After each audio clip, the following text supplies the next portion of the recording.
This video is going to be short, hopefully, and it's going to be about a little experience that I had with the common Willie Lynch syndrome house nigger programming that a lot of Black Boule Freemason Luciferians are under. And of course, the cops are a Freemason branch, which is under the Pagan Roman Catholic Church, which is under the Knights Templar, which is connected to the Triple K group.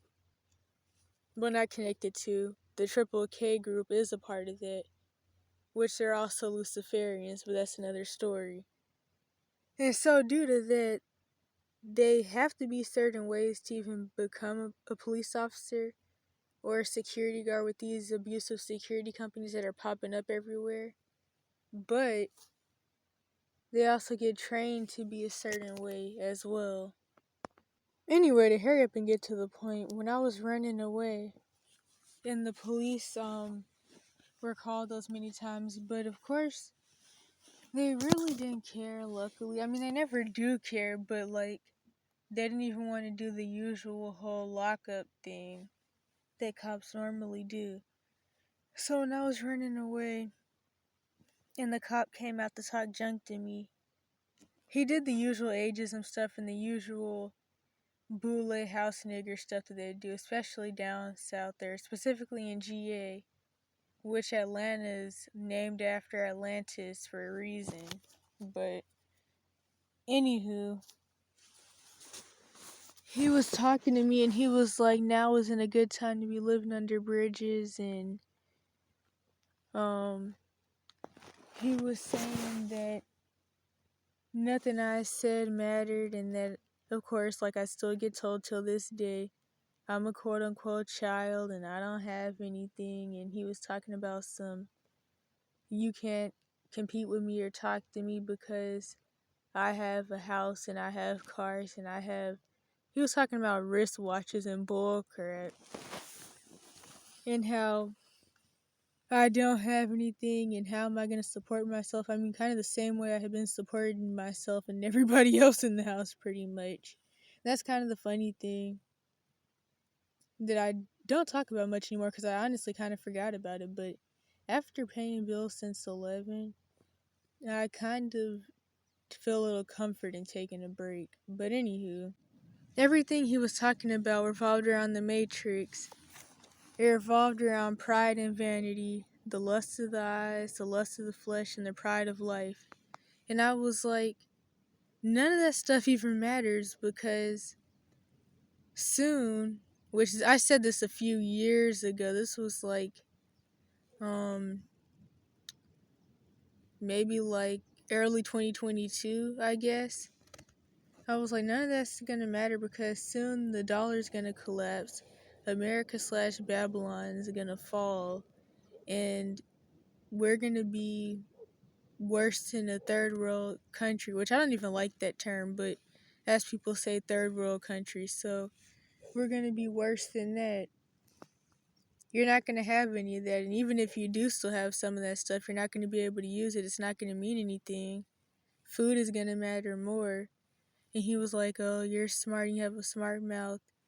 And then he said something to my mom about it. The usual things that abusers like to say to whoever they're trying to assert power over, the whole you have a smart mouth, the I'm grown bull crap. I remember when I was doing the evidence channels from the part 1 to the part 5 channel, because I had left by like mid or late part 5, so the whole or most of the part 6 channel I was already out here. So from the part 1 to the part 5 channel, I had a playlist in all of them about the whole I'm grown thing, which with different scenarios where abusers were talking to me or other people in the Cash for Kids system, like other kids who were around me that were in the situations or their own situations. I had playlists of abusers going on rants about the whole I'm grown thing. And I always say, still to this day, anybody that runs around saying I'm grown has a Jezebel spirit and others, and they're going to be really, really abusive. And they're going to be really age regressed, and the only thing that they know is that once they got a certain age, they finally were able to not be taken advantage of as much, and they could pretty much do whatever they wanted to do to people.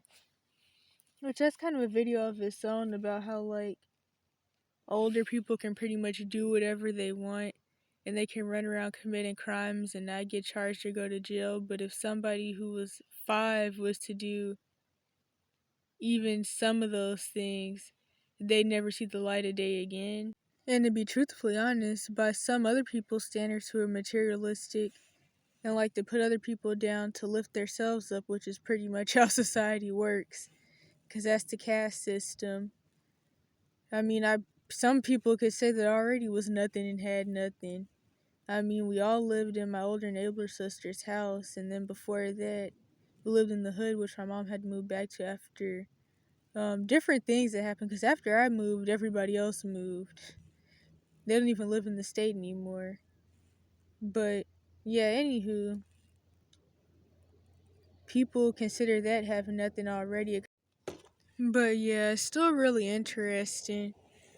And it reminds me of current situations. Well, not current, recent, that are mostly racial, to be honest, where white supremacist families or white supremacist foster parents will tell their different adopted melanated kids that my situation or me selling my art is what would happen to them if they would have been in a black family, and that they're lucky and all that.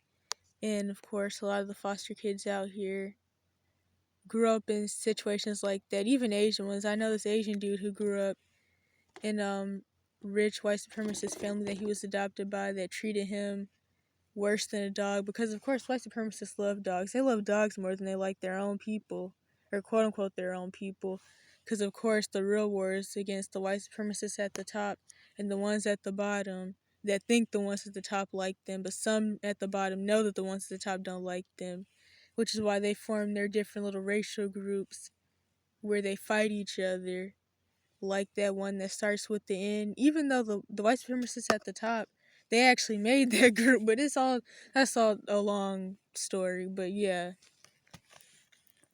it makes me think of a lot of those situations and how, like, people like that will laugh at me and talk junk about me and tell me that, like, I'm broke and stuff, but like I've never viewed myself that way. I've never really been materialistic, but I don't even think it's just a materialistic thing. It's like the mindsets of the people that do have stuff, which I mean, all this stuff is about the like fall anyway, but the mindsets of a lot of people who do have stuff when it goes with the whole caste system and the pride thing, they're just as messed up and sick as a lot of the people that they talk about, especially like the people out here in these little cult groups, which I'm gonna make a video about that whole thing. It's like, it's all the same, really. It's all the same. And I've had people like assume that I was gonna ask them for stuff and like make jokes about me with their kid, but really I was just trying to ask them like what time it was and different things like that. People like winding their car windows up when they seen me at the, what is it called? The food give outs. And just like rolling their eyes at me or making jokes.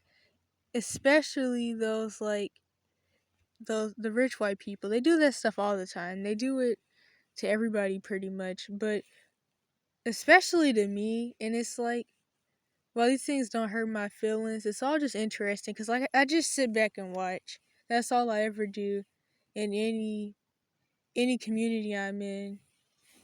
And I don't even mean that in like an ethnic way. I mean like homeless encampments to other environments. I just watch. I just people watch pretty much.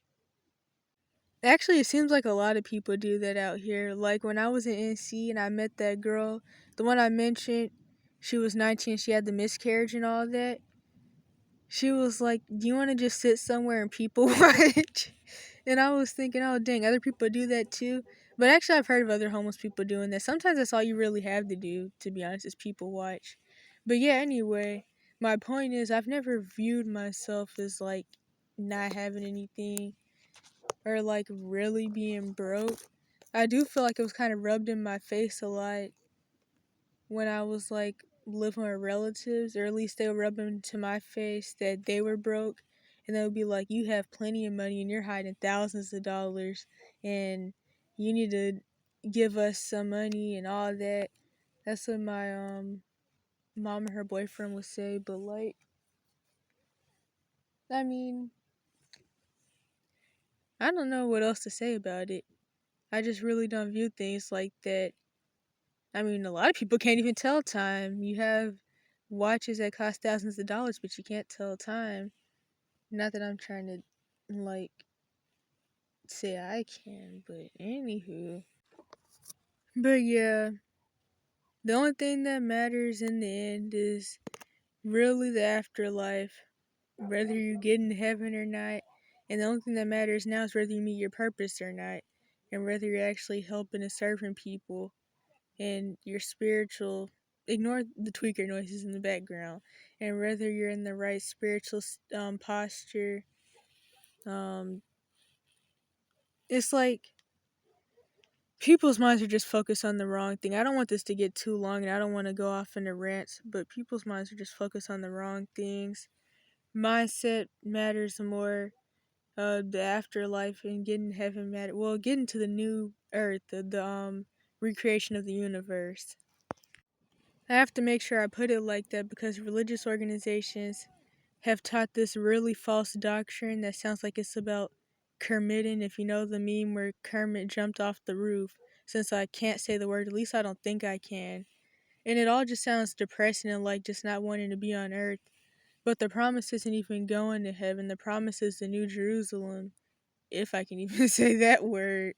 So yeah, that's the promise, which goes along with the destruction and recreation of the universe. And yeah. But unfortunately, many people are on the NWO, One World Religion Broad Path to Hell, because of course religion is a new world order, which is a video of itself. And so, instead of seeking a relationship with the true creator, Yahweh, people are just making the caste system, living in the matrix, focusing on material stuff, and destroying themselves and others with all the sexual bull crap, all of it, any of it, anything you could think of. Um, yeah, it's really superficial to be honest. People say I'm depressing, but like honestly, the most depressing thing would be hating the Most High, hating yourself, and hating others, which all that goes hand in hand, and seeing yourself as nothing but a watch, some shoes that screw your feet up at that, and cost like $300. Like, dang, that's $300. That's like a hotel room. It's a lot of boxes of pizza.